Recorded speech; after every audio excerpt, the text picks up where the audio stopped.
Here in our city, we do have a lot of compartmentalization that happens, racial compartmentalization, economic.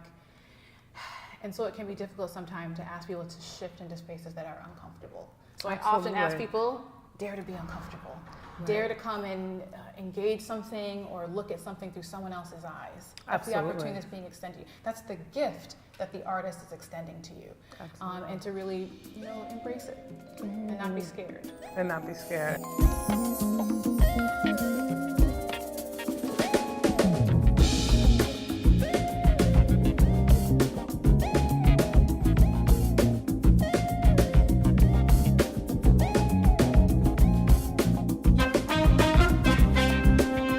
So, we're here today at Lightworks, but tell us more about Shayla Surratt. Who are you and what is it that you do? So I'm the promotion coordinator here at Lightwork. What that entails is that we are a gallery space. We have educational programming going on here. We have a lab in which works are printed, and we also are part, the Urban Video Project is also part of our organization as well. My job is to let everybody know what's going on, when to be here, when to show up for artist talks, especially spread the good word, for lack of a better word. Spread the good news. Spread the good news, exactly. So oftentimes, we become our titles, but I know you in this space and outside of this space, and that is not all of Shayla Surratt. So tell us a little bit more about when you walk out of here, what is it that you do that brings... So the other things that I do, I do a lot of social justice work in the community. Some of that entails that I work for the Islamic Society of Central New York and handle PR for them. And a lot of that means that when there are issues of xenophobia, Islamophobia in the community, making sure that the community is aware, putting out a press release for allies in the community or the news to kind of make sure that the message that wants to be put forth is there. Right. And I'm also a mom. I have two beautiful daughters and a wife. So a lot of that takes a lot of my time as well. Okay. Awesome. Yeah. Awesome. What does the art of activism mean to you? What does it mean to me? Well, it's interesting. It's interesting because, when you initially kind of came to me with this conversation, I had all these kind of academic things that came to mind, and there are a lot of different authors I could quote and playwrights that really resonate with me. But first, I think I have to talk about my mom. And I have to talk about that activism for her meant taking us into spaces where generally you didn't see people of color. Absolutely. And I say that because my mother is a classically trained opera singer. Wow. So that meant taking us to Glimmerglass Opera, to rehearsals. And generally there weren't people who looked like us. But it was really important for us to be in those spaces and to know that our perspectives was really important. So I think that's where activism began for me. And so your mom, as an opera singer, you're going into these spaces, I imagine, bright-eyed, bushy-tailed. When did you kind of know that this would become part of your professional trajectory? I wish I could remember the name of the production, but I know it was Syracuse Stage. And I remember sitting in the audience and that there was a collective experience. Right? People across different racial backgrounds, socioeconomic backgrounds, and there was some kind of moment that happened where we all laughed or cried. And I said, wow, this is amazing. That this experience is cleaving through all those things that are different about us and bringing us together, a shared humanity. And I think in that moment I realized that art could be a conduit towards conversations we generally don't want to have or are uncomfortable having, and bringing people into a space that generally don't come together. How does that moment get recreated for you in the work that you're doing now?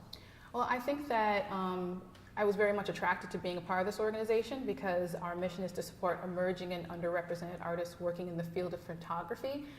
But that core part of emerging and underrepresented, that for me I think is where the activism part comes in, is recognizing that there is a disparity in terms of those who are seeing the work and the work that's on the walls. And that this organization and other organizations that I've come to partner with really are about making sure that there is representation and conversations around, who are you? What do you want to say? What are your feelings? And finding a common place for all that to happen. Awesome. Hard conversation. Hard conversation. Yes. Yeah. Which leads me to ask about the beautiful artwork that we're sitting in front of. Can you tell us a little bit about? I can tell you a bit about it. This is Keisha Scarville. The exhibition is called Alma. And she was an artist in residence here at this organization in 2014. And all of this work came after she found out that her mother had cancer and subsequently passed away in 2015. Wow. So this is another example of kind of people having the opportunity to engage or work and engage an experience of someone that might be otherwise you wouldn't necessarily engage. And yeah, it's been interesting because I think here in our city we do have a lot of compartmentalization that happens, racial compartmentalization, economic, and so it can be difficult sometimes to ask people to shift into spaces that are uncomfortable. So I often ask people, dare to be uncomfortable. Right. Dare to come and engage something or look at something through someone else's eyes. That's the opportunity that's being extended to you. That's the gift that the artist is extending to you. And to really, embrace it and not be scared. And not be scared.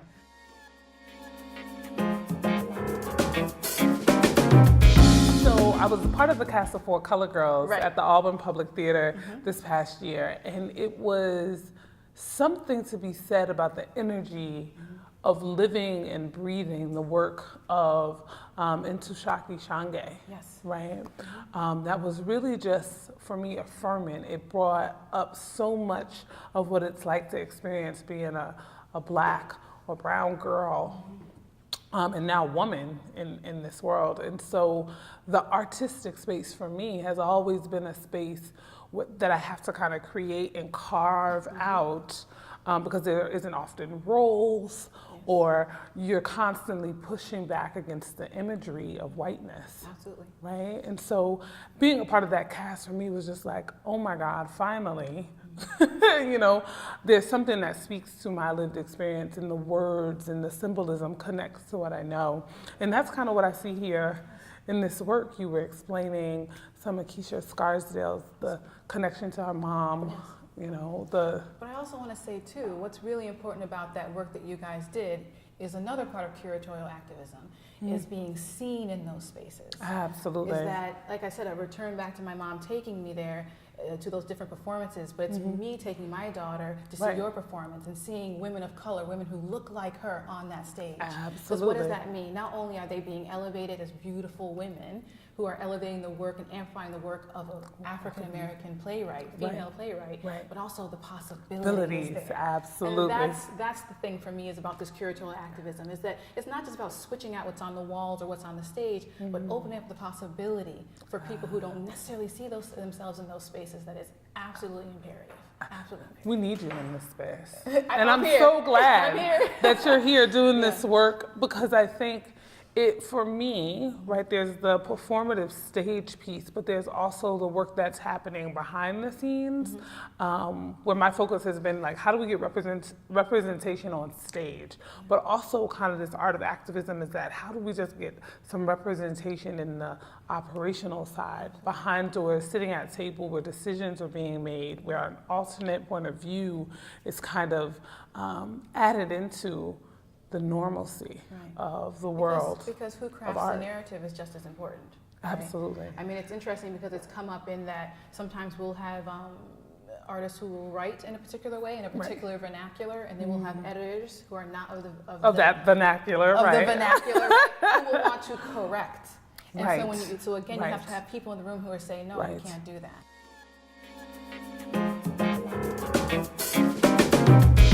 Oftentimes when I think about the art of activism, who comes to mind for me is Sister Zora Neale Hurston. Yes.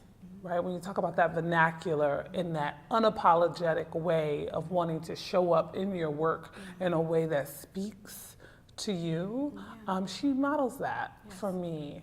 And as we concluded 4 Color Girls and life has gone on, the passing of Ntozake Shange happens. And then you and I were watching a production a couple of days after that and talking about the power of the Black female voice. Yes, absolutely.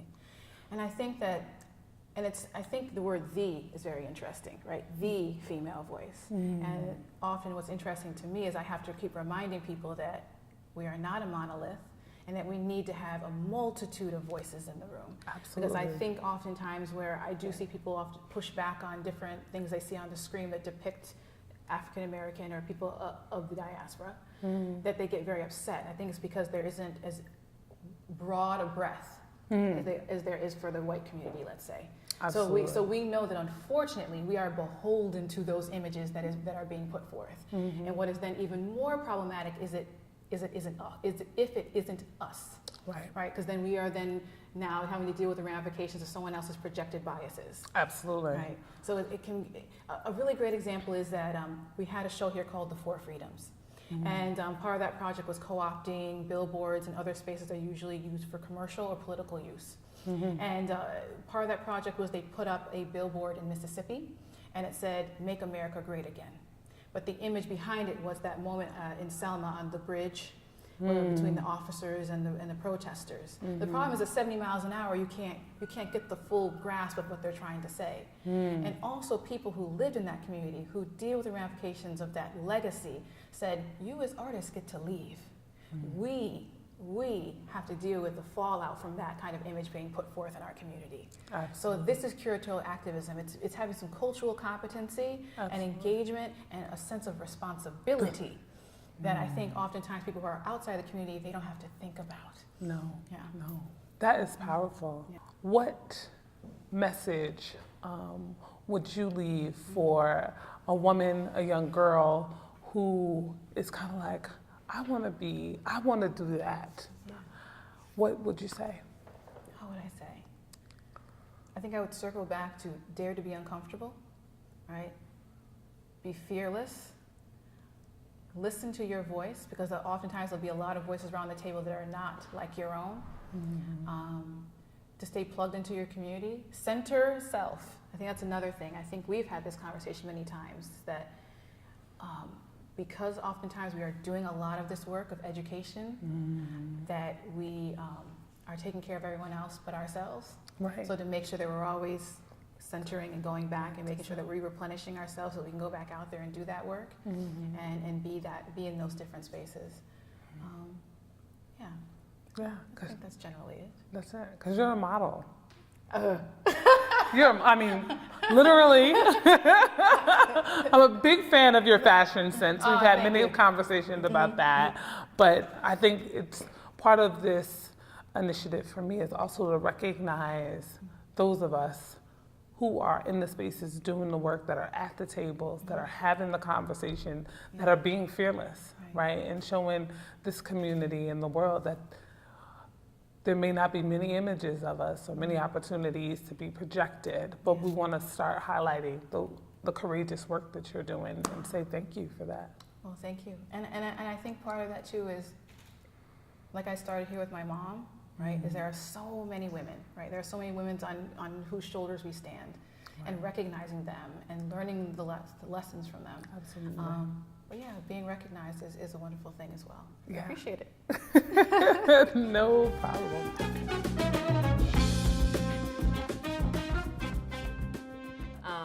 But it's not easy. But once you get through and you're in it, you can do it. I had so many times where I felt like I was either defeated, or I feel like how in the heck am I gonna get through this class? But it's, for me, I also had that sort of imposter syndrome too. How did I get here? You know what I mean? I'm not the best at math, I'm not the best at science, but I love problem solving. And let me tell you, the world needs more female Black engineers. Say that again. The world needs more. The world needs more Black Yes. female engineers. So many more.